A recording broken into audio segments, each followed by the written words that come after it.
Drummerly.com Unlimited Drama Series. The moment I saw that baby's face, I knew my marriage was over. Not because I was angry or heartbroken, I'd moved past those emotions weeks ago. I knew because the child had Seth Rogen's distinctive cleft chin and amber eyes, features so unmistakable that even the delivery nurse did a double take. My name is Lauren Fenwick, and I'm 36 years old. I work as a claims adjuster for Midwest Insurance, which means I spend my days investigating suspicious claims and documenting evidence. It's methodical work that suits my personality. I believe in facts, documentation, and letting the truth speak for itself. These skills would prove invaluable in the months leading up to that hospital room revelation. But I'm getting ahead of myself. This story really begins 6 months earlier, in our kitchen on a Tuesday morning that seemed perfectly ordinary. I woke at 6:15 a.m., same as every weekday for the past 8 years. The space beside me in bed was empty, but still warm. Maris had been there recently.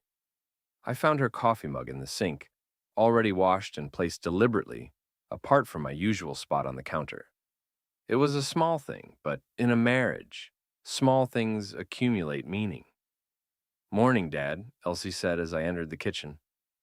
My 6-year-old daughter sat at the breakfast table, carefully spreading peanut butter on toast with the concentration of a surgeon.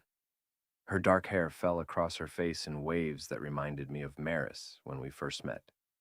"Morning, sweetheart. Where's Mom?" "She left already.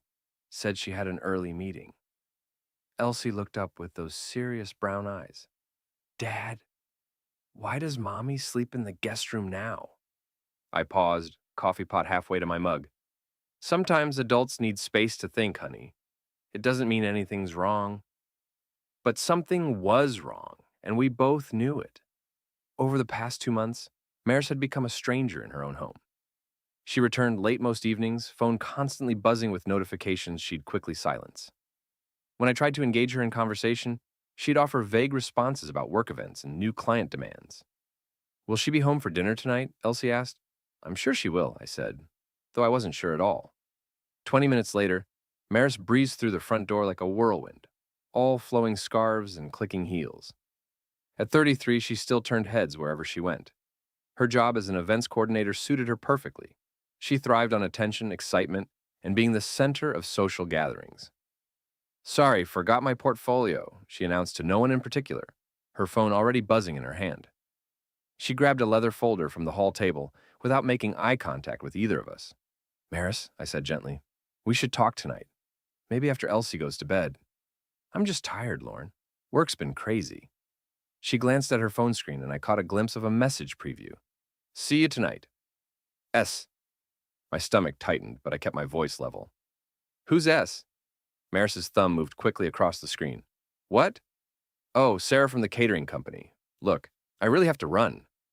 She deleted the message as she spoke, then swept back out the door, leaving behind only the scent of her perfume and the echo of her heels on the front steps. That evening, I helped Elsie with her homework while waiting for Maris to return. We ate dinner without her, leftover casserole that Elsie picked at, while asking if Mommy was okay. I assured her everything was fine, the lie sitting heavy in my chest. At 9:30 p.m., I called my father. "George Fenwick," his familiar voice answered. "Dad, it's Lorne.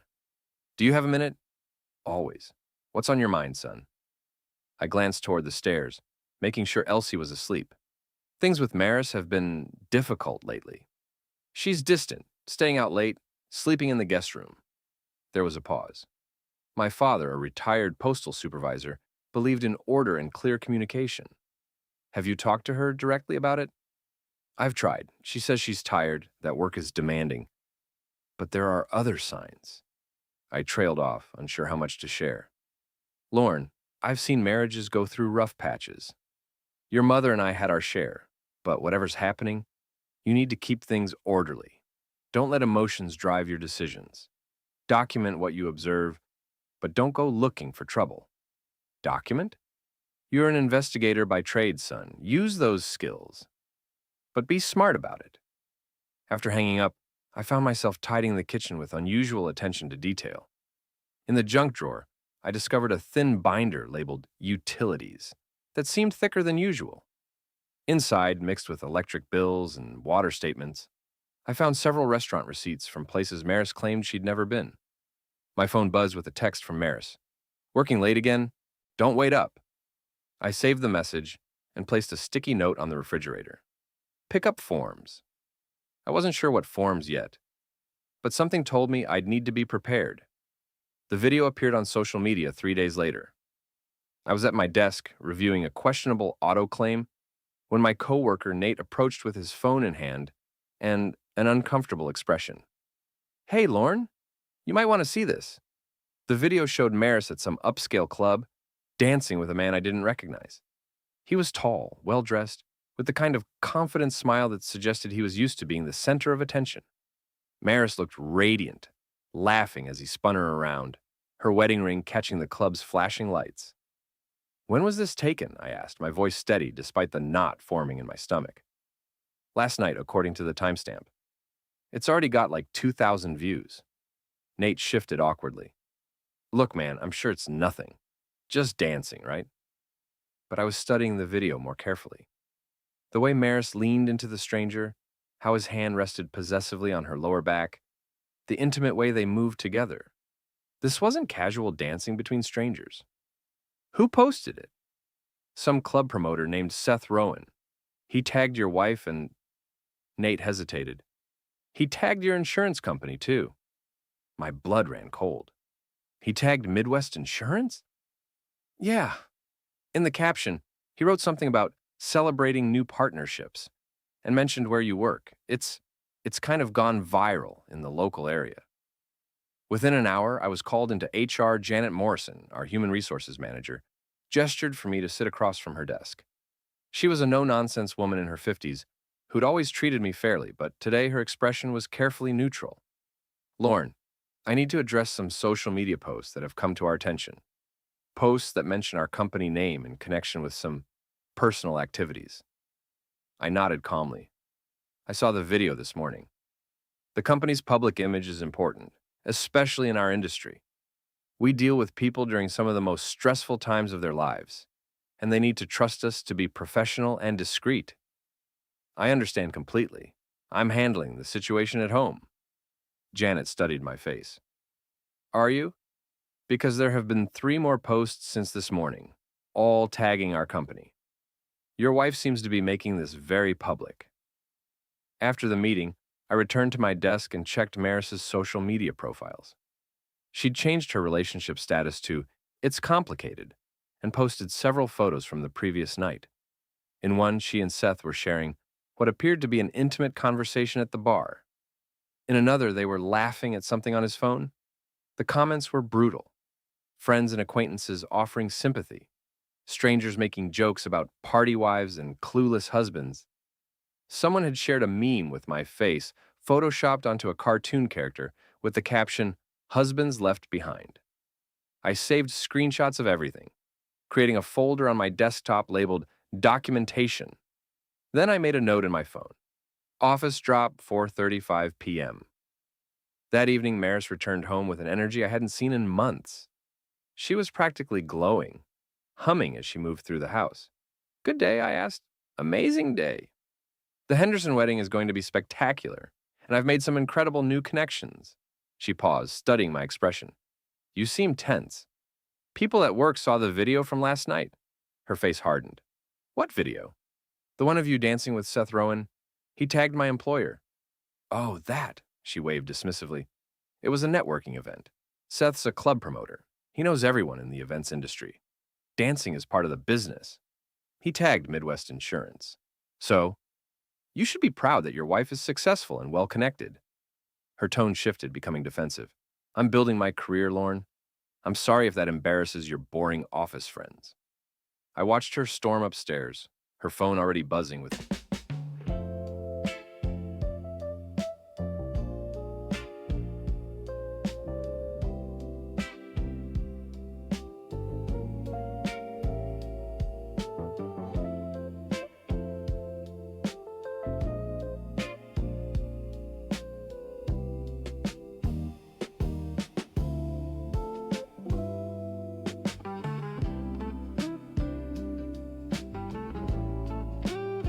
notifications. On my desk, I found a sticky note that hadn't been there that morning. Bring forms. I had no idea what forms she meant, but I was beginning to understand that I needed to be ready for whatever was coming. The Riverside Elementary School fundraiser was held at the community center on a Friday night. These events were important to Elsie, and despite everything happening at home, I wasn't going to let her down. I arrived early to help set up, finding comfort in the familiar routine of arranging tables and hanging decorations. Other parents chatted about weekend plans and upcoming soccer games, normal conversations that felt like a luxury. Elsie ran over as I finished arranging the silent auction display. Dad, look, I made a poster for my class booth. Her artwork showed our family as stick figures, holding hands outside a house with a crooked chimney. In her drawing, we were all smiling. It's beautiful, sweetheart. Should we go find your booth? Is Mommy coming? She said she'd try to make it. But when Maris arrived an hour later, she wasn't alone. Seth Rowan walked beside her like they were attending a red carpet event. He was even more striking in person. Tall, with perfectly styled hair, and the kind of casual confidence that drew attention.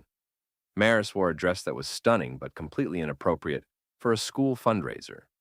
Lorne, she called out, waving as if nothing was unusual about bringing another man to our daughter's school event. Come meet Seth.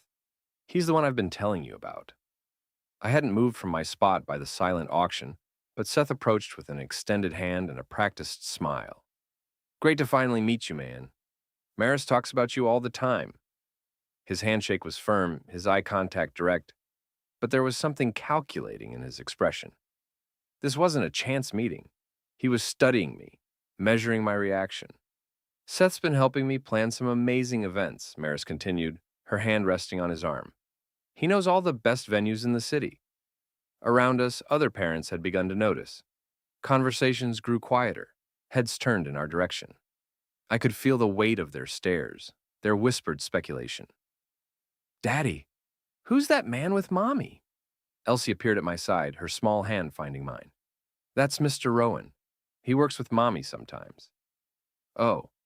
She studied Seth with the frank curiosity of a 6-year-old. Why is he holding her hand? I looked up sharply.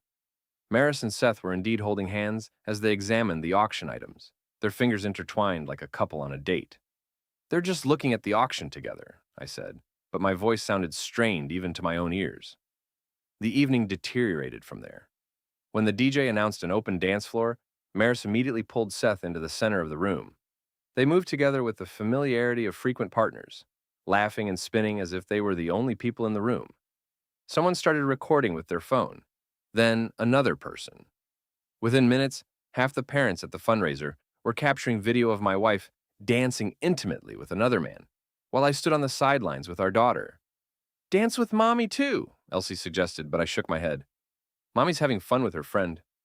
Let's go get some punch. We escaped to the refreshment table, where I tried to focus on normal conversation with other parents.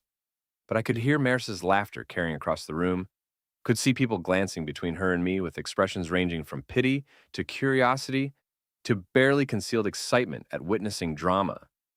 When I stepped outside for air, I found a new folder in my jacket pocket labeled Household. I had no memory of putting it there. Inside were bank statements I'd never seen, showing withdrawals from our joint account for expensive dinners and hotel charges. My phone buzzed with a message thread titled Follow Up. I started to open it, then stopped. Whatever was in those messages, I wasn't ready to see it yet. Instead, I deleted the preview without reading it and returned to the fundraiser.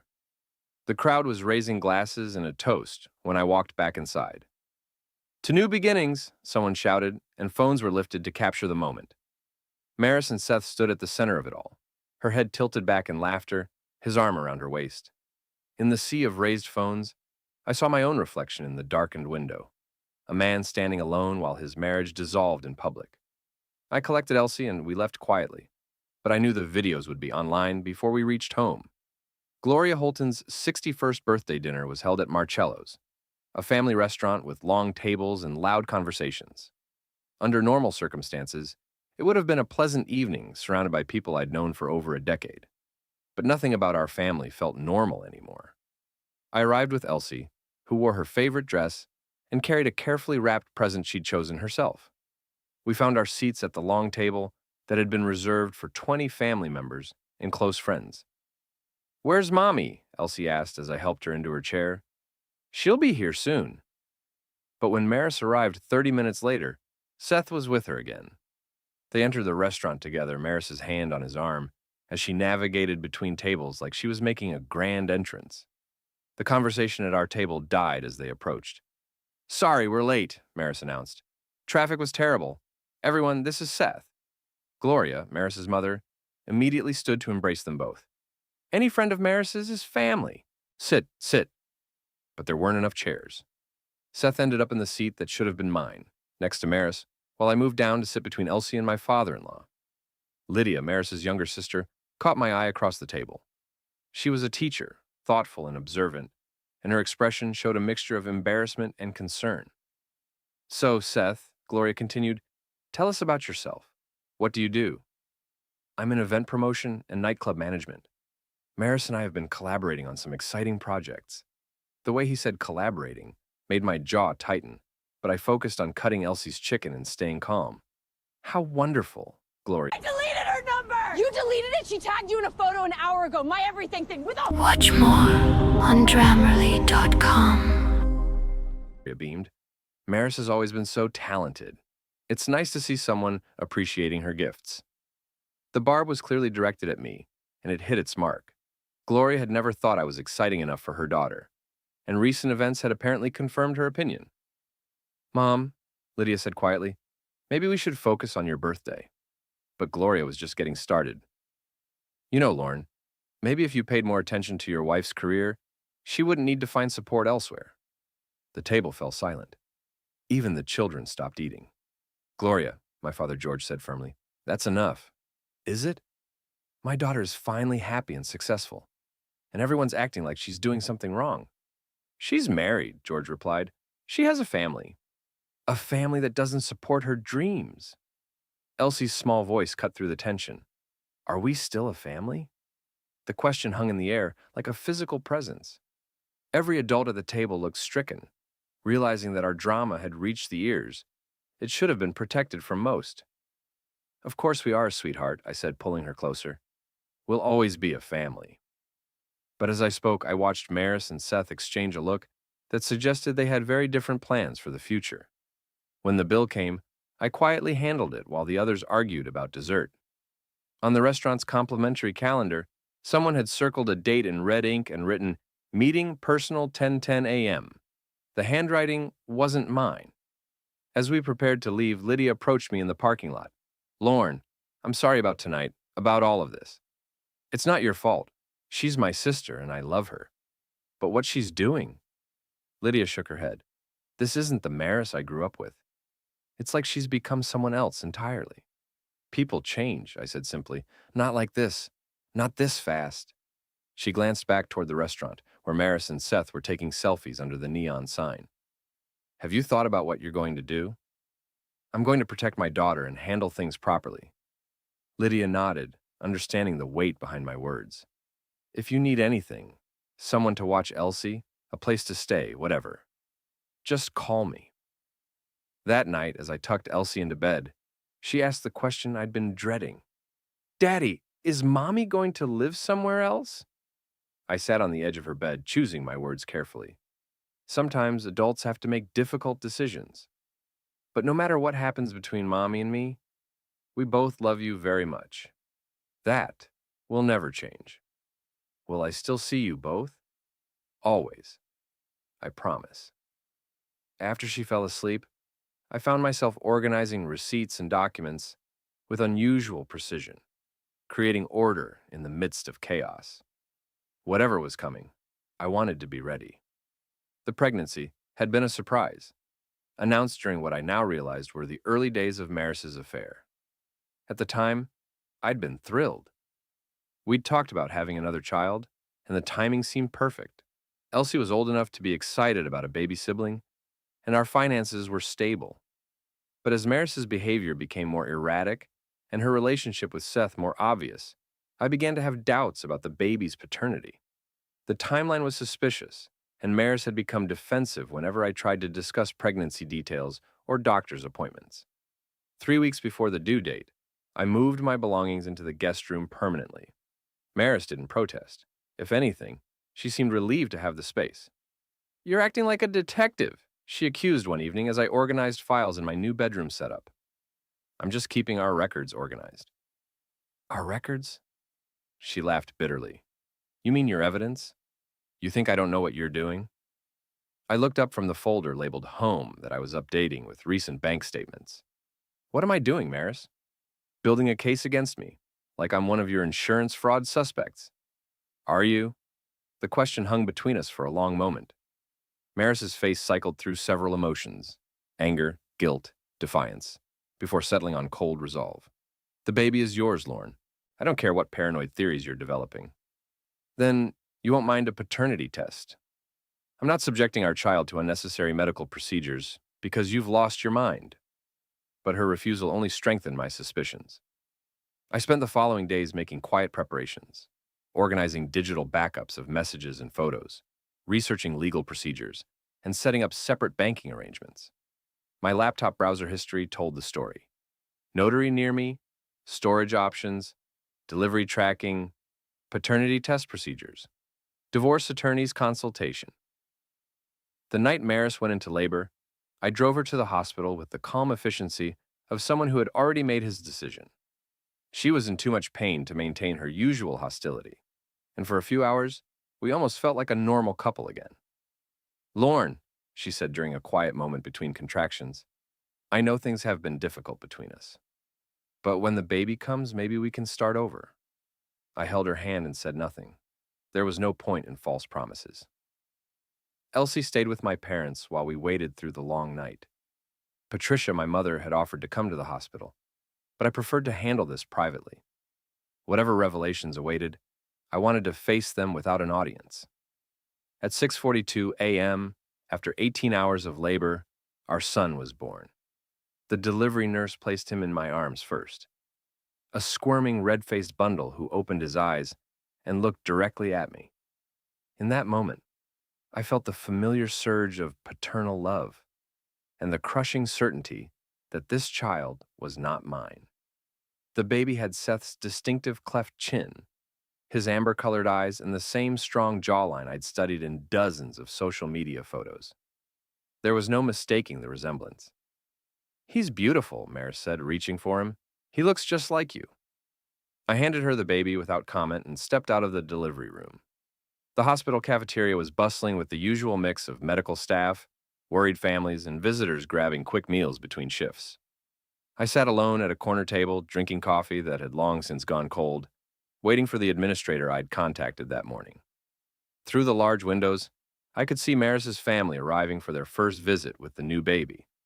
Gloria carried an enormous bouquet, while Lydia pushed a gift bag almost too large for the elevator. They looked excited, celebratory, unaware that their world was about to shift dramatically. My phone buzzed with notifications from Maris's latest social media posts. She'd already uploaded a dozen photos of the baby, tagging me in each one and writing captions about our perfect family. The comments were flooding in: congratulations, heart emojis, requests for more photos. "Mr. Fenwick?" I looked up to see a woman in a hospital administrator's uniform approaching my table. She was middle-aged, professional, with the kind of efficient manner that suggested she'd handled difficult situations before. "Yes, that's me. I'm Susan Martinez from Family Services. We spoke this morning about your request." She sat across from me, placing a clipboard and sealed envelope on the table between us. The cafeteria noise seemed to fade as other diners unconsciously gave us space. "The court order was processed this morning, as requested. This is an official mandate for paternity testing, filed through the proper legal channels." She slid the envelope across the table. "Everything is documented and legally binding." I opened the envelope and reviewed the paperwork. It was exactly what I'd requested: a court-ordered paternity test that would establish legal parentage of the child born that morning. No arguments, no negotiations, no emotional manipulation, just facts and science. "When will the test be conducted?" "We can do it today, before you leave the hospital. Results typically take 3 to 5 business days. And if the results show I'm not the father, then you'll have legal documentation to that effect, which can be used in any subsequent proceedings regarding custody, support, or other family matters. As we spoke, I noticed Maris's family gathering near the cafeteria entrance. Gloria was gesturing animatedly, probably describing the baby to anyone who would listen. Lydia stood slightly apart, her expression thoughtful, as she watched me through the window. Then Maris appeared, moving slowly but determinedly toward the cafeteria. She changed into a fresh hospital gown and applied makeup, looking radiant despite having given birth hours earlier. Seth walked beside her, carrying the baby in his arms like he was already the proud father. The sight of them together, Maris glowing with new motherhood, Seth cradling the child that was almost certainly his, both of them playing their roles in front of her family, crystallized everything I'd been feeling for months. They entered the cafeteria together, and the dynamic shifted immediately. Gloria rushed to fuss over Maris, while other family members gathered around Seth and the baby.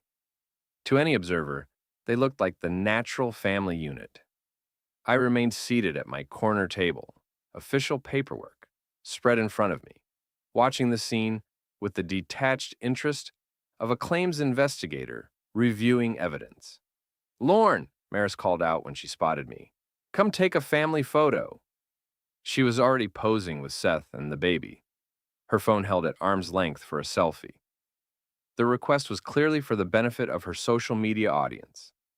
Another performance in the ongoing production of her new life. I stood slowly, the legal documents still in my hand. "Actually, Maris, we need to discuss something first."